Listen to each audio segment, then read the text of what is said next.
That was when I turned 18. I left my parents' house at 18. I went to hustle on my own. And you know, my first approach was Nollywood. You know, that's after I left school. I just got into uni then. Then I was introduced to Nollywood. So Nollywood was my next family after secondary school. You know, so I saw so many bad things. I saw so much. Nollywood is a world of its own. As a young child that steps into that zone, you encounter so much. You'll be filled with so much. Like you've been locked up in dormitory for so long, and you're just coming to a whole new world that you've never seen before. You see the good, the bad, the ugly. You see the fun. You see the people, beauty everywhere. You know, like so many people will say Nollywood is not God's place. It's the devil's place, honestly. Because anything that has to do with so much worldly beauty is you know, people assume that the devil must be dwelling here. So if you want to spoil, you spoil. If you want to continue with God, you continue with God.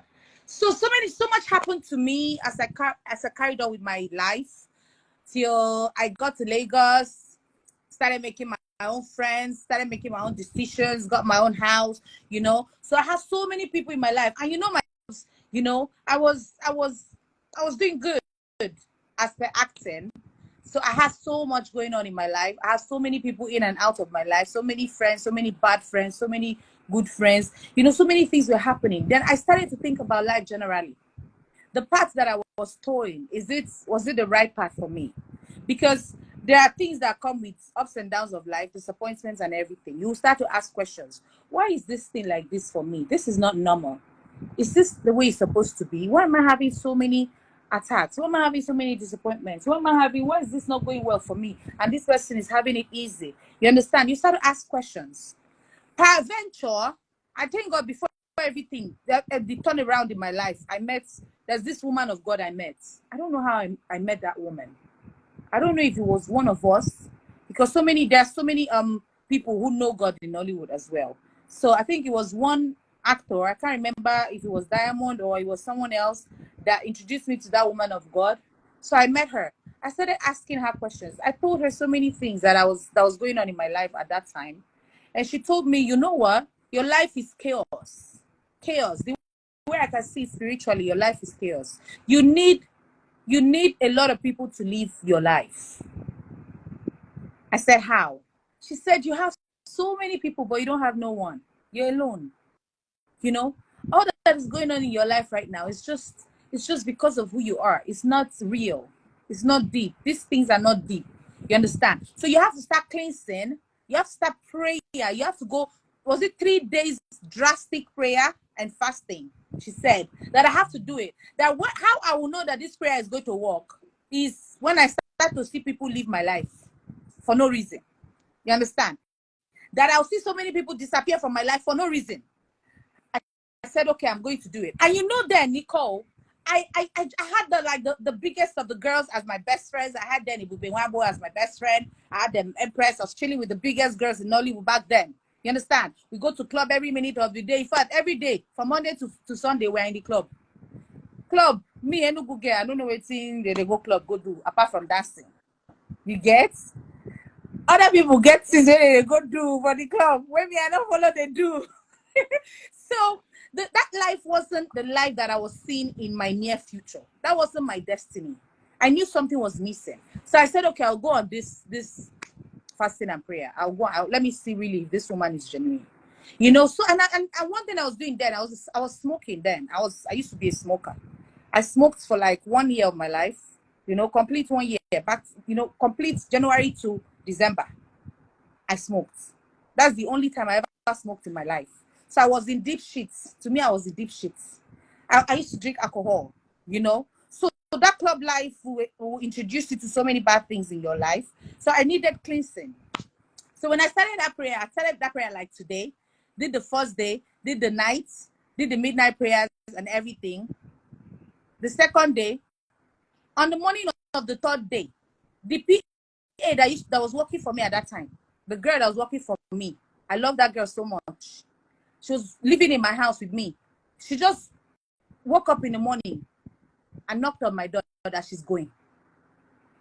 I said, where are you going? Why are you going? By 5 a.m. in the morning. Where are you going? And she lives in Port Harcourt. Where are you going? She said she has to go. She's going. She can't work for me again. She cannot stay again. And she don't know this prayer they do. She doesn't know. That's the first person that left my life. You get? That's the closest person to me. You get? I'm like, yeah, this woman told me that people start to live my life for no reason. And I love this girl. Like, she's like my sister, you know? We get attached to our peers. Yeah, we do. Yes, she's like my sister. She lives in my house. She answers my calls. She does everything. My food, everything. She just said she's going. By 5 a.m. that she doesn't live here now. I say, okay, no problem. You can go. Hey, but it's too early. I can't give you money. And when I wake up, I'll send you money. How are you going to go? But why are you going? She don't want to explain. She said she wants to go. I say, okay. She left. Before you know it, some of my Nollywood friends started leaving me during that prayer.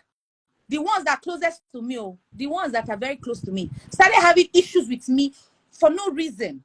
This was the dusting that I needed at that time. You understand? You needed to sieve the products now so that shafts will go. So you will know the real essence.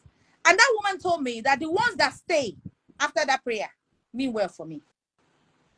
I started having issues. But then I already knew the background of the issue, so I didn't worry myself. The landlord I was living in his house, gone, started giving me hits.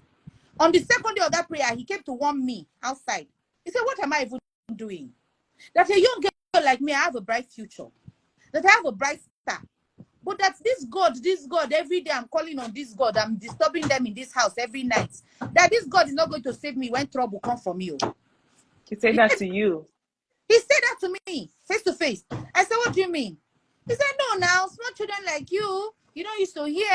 They tell you something, you'll be calling God. When trouble comes, this your God will not come. I said, for real?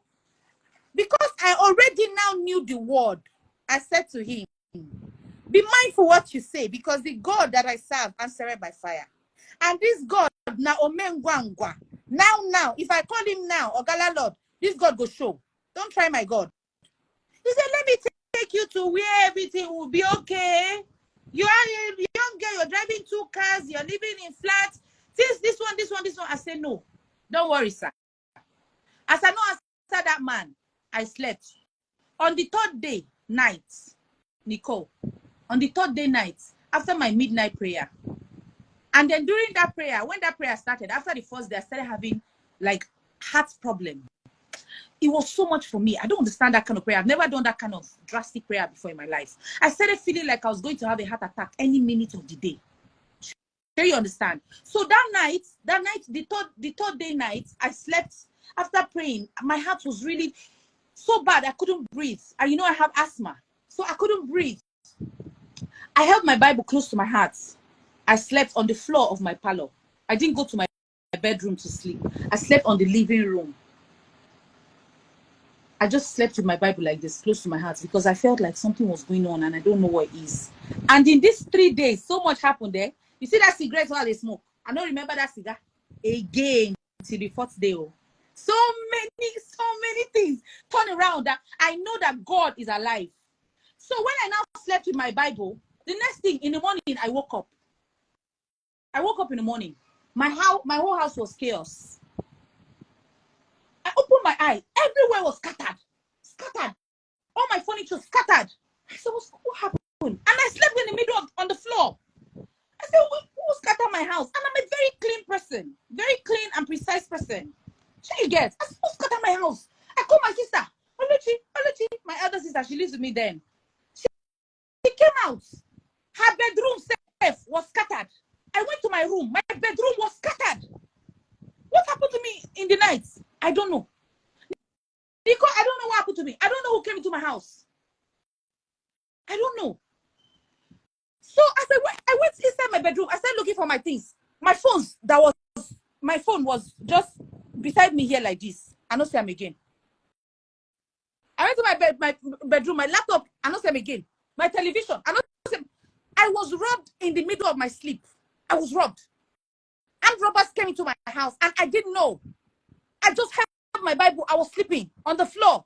No noise. I did not hear any noise. I don't know what happened to me. I've never seen that kind of thing in my whole life. My sister did not hear any noise. 2 of us were in their house.